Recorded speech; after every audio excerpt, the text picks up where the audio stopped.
Hi hello welcome to N9 media. నేను మీ journalist విప్లవశ్రీ. ఉత్తరప్రదేశ్లోని ప్రయాగ్రాజ్లో జరుగుతున్న మహాకుంభమేళాలో జరిగిన తొక్కిసలాట ఘటన మిగిల్చిన చేదు జ్ఞాపకాల నుంచి జనం ఇంకా తేరుకోలేదు. మంగళవారం అర్ధరాత్రి దాటిన తర్వాత త్రివేణి సంగమంలో పుణ్యస్నానాలు ఆచరించేందుకు భక్తులు లక్షలాదిగా తరలి రావడంతో తొక్కిసలాట జరిగి 30 మంది ప్రాణాలు కోల్పోగా పలువురు గాయపడిన విషయం తెలిసిందే.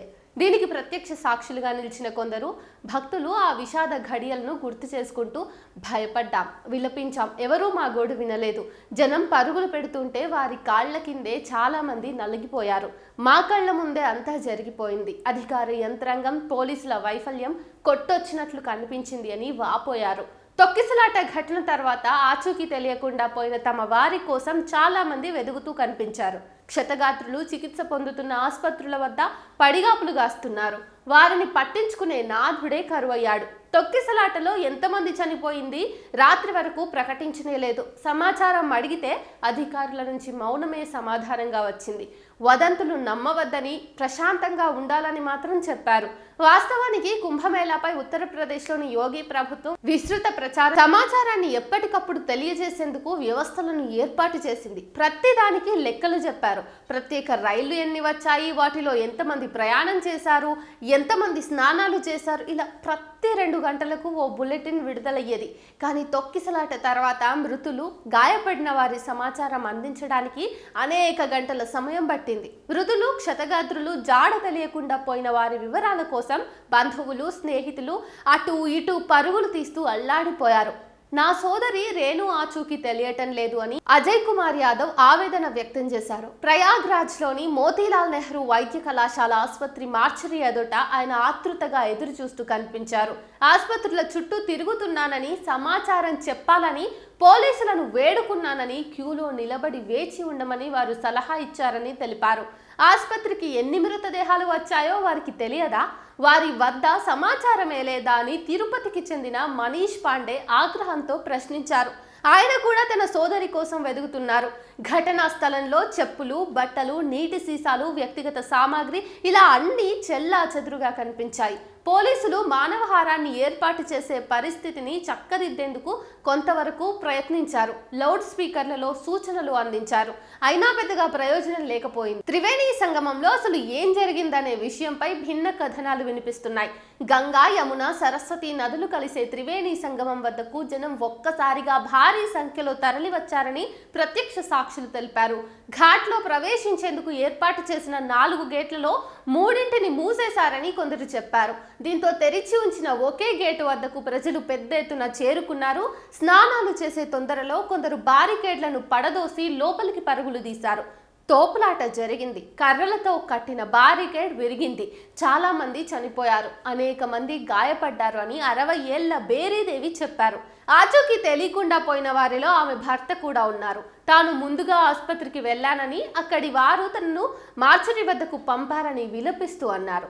తొక్కిసలాట జరిగిన ప్రదేశానికి సమీపంలోని పిల్లర్ నంబర్ 147 వద్ద గందరగోళం నెలకొన్నదని మరికొందరు తెలిపారు. తన తల్లి మృతదేహం కోసం మార్చురీ వద్ద వేచి ఉన్న జయప్రకాష్ తోని మాట్లాడుతూ భక్తుల సంఖ్య అకస్మాత్తుగా పెరిగిందని చెప్పారు. రాత్రి 1 నుంచి 1:30 గంటల సమయంలో జనం ఇక్కడికి పరుగుపెడుతూ వచ్చారని, అప్పుడు పోలీసులు ఎవరూ లేరు. తొక్కిసలాటలో కొందరు కింద పడిపోవటం, ప్రజా సమూహం వారిని తొక్కుకుంటూ వెళ్లడం జరిగింది. మా నాన్న, పిల్లలు తప్పించుకోగలిగారు, కానీ అమ్మ బయటపడలేకపోయింది. జనం ఒక్కసారిగా ఆమె మీద పడటంతో ఆమె ప్రాణాలు కోల్పోయింది అంటూ ఆమె కన్నీటి పర్యంతమయ్యారు. రాత్రి 12:30 సమయంలో స్నానాలు చేయడానికి 20 మంది వచ్చాము. అప్పుడే జనం ఓ ప్రవాహంలా వచ్చి పడ్డారు. కొద్ది నిమిషాల వ్యవధిలోనే మా బంధువు ఒకరు చనిపోయారు అని దేవకి రాజ్పుట్ చెప్పారు.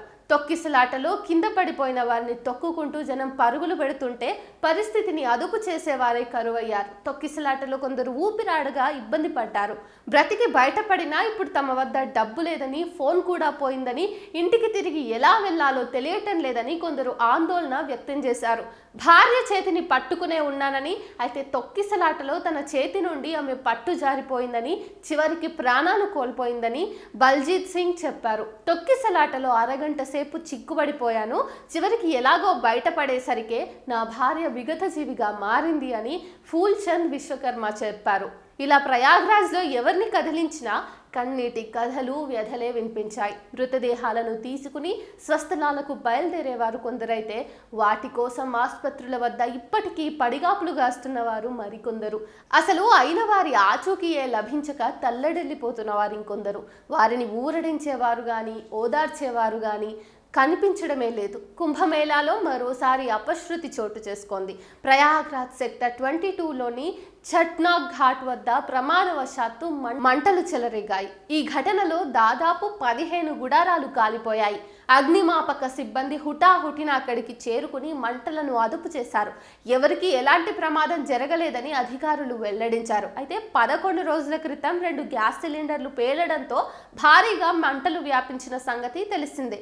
ఆ ఘటనలో 18 టెంట్లు దగ్ధమయ్యాయి. తొక్కిసలాటలో 30 మంది ప్రాణాలు కోల్పోయిన ఘటనపై ఉత్తరప్రదేశ్ ప్రభుత్వం బాధ్యత వహించాలంటూ తాజాగా సుప్రీంకోర్టులో పిటిషన్ దాఖలైంది. విశాల్ తివారీ అనే న్యాయవాది ఈ వ్యాజ్యాన్ని వేశారు. భవిష్యత్తులో ఇలాంటి దుర్ఘటనలు చోటు చేసుకోకుండా రాష్ట్రాలకు స్పష్టమైన విధానపరమైన మార్గదర్శకాలు ఇవ్వాలని అందులో కోరారు. భక్తుల భద్రత ప్రమాదంలో పడకుండా నివారించేలా వీఐపీల కదలికలను ఆపాలని పిటిషన్లో ప్రస్తావించారు. ఈ వ్యాజ్యం నేపథ్యంలో తొక్కిసలాటపై యూపీ ప్రభుత్వం స్టేటస్ రిపోర్ట్ను సమర్పించాల్సి ఉంటుంది.